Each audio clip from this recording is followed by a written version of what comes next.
আসসালামু আলাইকুম, welcome to my YouTube channel Bashirul 360। প্রিয় শিক্ষার্থীবৃন্দ, আশা করি আপনারা সবাই ভালো আছেন। প্রিয় শিক্ষার্থীবৃন্দ, অ্যাডভার্বের তৃতীয় পর্বে পার্ট 3 তে আজকে আলোচনা করব অ্যাডভার্ব অফ ডিগ্রি এবং অ্যাডভার্ব অফ অর্ডার নিয়ে। আশা করি আপনারা পূর্বের লেকচার দুটি অবশ্যই দেখবেন, তাহলে আপনারা অ্যাডভার্বের একটা ক্লিয়ার কনসেপ্ট আইডিয়া পাবেন, কারণ আমি প্রত্যেকটা টপিকস খুব স্টেপ বাই স্টেপ আলোচনা করতেছি। তাহলে অ্যাডভার্ব অফ ডিগ্রি কি? অ্যাডভার্ব অফ ডিগ্রিটা আলোচনা করে আমরা তার ডেফিনেশনটা দেখে নিই যে অ্যাডভার্ব অফ ডিগ্রি ডেফিনেশনটা কি। ডেফিনেশনটা হচ্ছে কি, যে সকল অ্যাডভার্ব কোনো অ্যাডজেক্টিভ এর পরিমাণ বা মাত্রা নির্দেশ করে তাদেরকে অ্যাডভার্ব অফ ডিগ্রি বলে। তার মানে অ্যাডভার্ব অফ ডিগ্রিটা কি করবে? অ্যাডজেক্টিভের মাত্রাটাকে বাড়িয়ে দিবে। যেমন যে এক্সাম্পলগুলো আমাদের অ্যাডভার্ব অফ ডিগ্রি হিসেবে বসে: very, much, half, so, extremely, too, quite, how, what, twice, almost, fully, wholly, neither, etc. এগুলো আমাদের অ্যাডভার্ব অফ ডিগ্রি হিসেবে বসে। আমরা এক্সাম্পলটা দেখলেই বুঝতে পারবো। যেমন দেখেন, he is very careless.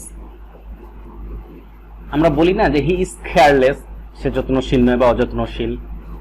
He is lazy, সে হয় অলস। কিন্তু এইটা কি হচ্ছে আমাদের কেয়ারলেস, লেজি বা হি ইজ ভেরি ট্যালেন্ট এগুলো হচ্ছে কি অ্যাডজেক্টিভ। এবং এই অ্যাডজেক্টিভের মাত্রাটাকে কে বাড়িয়ে দিবে? Adverb of degree. যেমন হি ইজ ভেরি কেয়ারলেস, সে হয় খুব অযত্নশীল। তার এই ভেরিটা কি হলো? অ্যাডজেক্টিভের মাত্রাটাকে বাড়িয়ে দিল। হি ইজ ভেরি ট্যালেন্ট, সে খুব চালাক, খুব মেধাবী। He is very meritorious.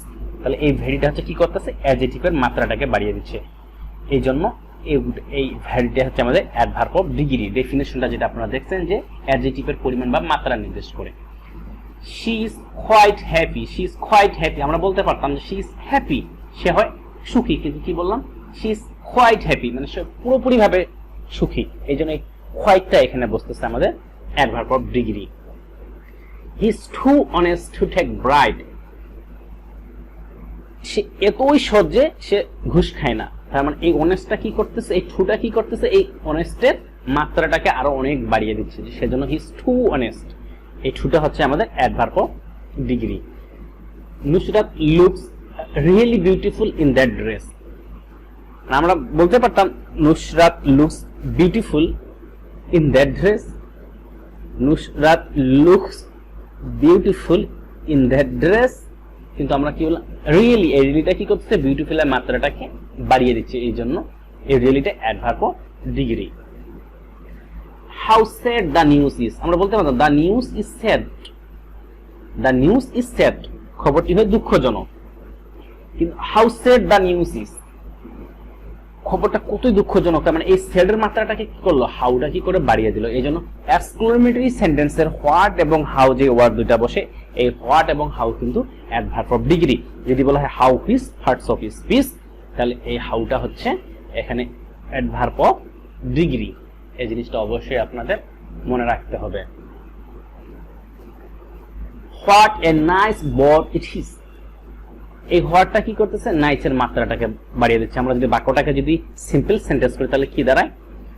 এটা প্রথম বাক্যটাকে যদি দেখি, the news is very sad, তার মানে ভেরির পরিবর্তে কি বসেছে এখানে? হাউ।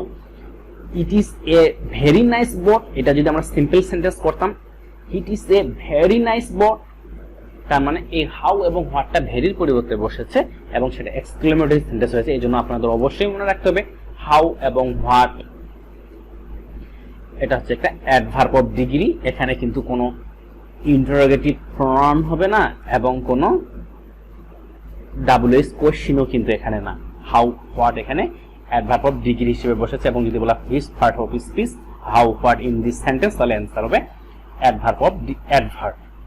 আশা করি আপনারা অ্যাডভার্ব অফ ডিগ্রিটা বুঝতে পেরেছেন। আমি খুব বেসিক থেকে লেকচারগুলো দিচ্ছি যেন আপনারা একদম খুব বেসিক থেকে জিনিসগুলো বুঝতে পারেন। তারপরে আসি অ্যাডভার্ব অফ অর্ডার। পার্ট 3 তে আমরা এই দুটো অ্যাডভার্ব নিয়ে আলোচনা করব, অ্যাডভার্ব অফ ডিগ্রি এবং adverb of order. Adverb of অর্ডারটা কি? এর ডেফিনেশনটা দেখে নিই। অ্যাডভার্ব অফ অর্ডার, যে সকল অ্যাডভার্ব কোনো ভার্বের কাজ সম্পন্ন হওয়ার পর্যায়ে বুঝায় তাদেরকে অ্যাডভার্ব অফ অর্ডার বলে। একটা মানে স্টেপ বুঝাবে, যেটা যেমন first, second, third, last, lastly, secondly, etc, এগুলো হচ্ছে অ্যাডভার্ব অফ অর্ডার। আমরা কিন্তু অ্যাডজেক্টিভে দেখছিলাম ফার্স্ট, সেকেন্ড, থার্ড, এগুলো কিন্তু অ্যাডজেক্টিভও হয়। তাহলে অবশ্যই বাক্যে কোথায় বসতেছে ওয়ার্ডগুলো সেটা আপনাকে খুব ভালোভাবে মনে রাখতে হবে, যেটা আমি পার্টস অফ স্পিচের প্রথম ক্লাসে যেটা বলেছিলাম যে আমরা চোখ বন্ধ করে কোনো কিছু মুখস্থ রাখতে পারবো না, যে ফার্স্ট, সেকেন্ড, 1, 2 এগুলো সবসময় আমাদের অ্যাডজেক্টিভ হবে, যে একটা সংখ্যা বোঝায়। এক্সাম্পলে দেখি যে কোথায় বসেছে, তাহলে আমরা আইডেন্টিফাই করতে পারবো। First we have collected the money, প্রথমে আমরা টাকা সংগ্রহ করেছি। তাহলে ফার্স্ট কি করতেছে, পুরো বাক্যটাকে মডিফাই করতে, যেটা অ্যাডভার্বের ডেফিনেশনে ছিল, যে অ্যাডভার্ব ওয়ার্ডগুলোকে পুরো একটা সেন্টেন্সকে মডিফাই করতে পারে। Second we have made a T shirt, দ্বিতীয়ত আমরা একটা টি শার্ট তৈরি করেছি।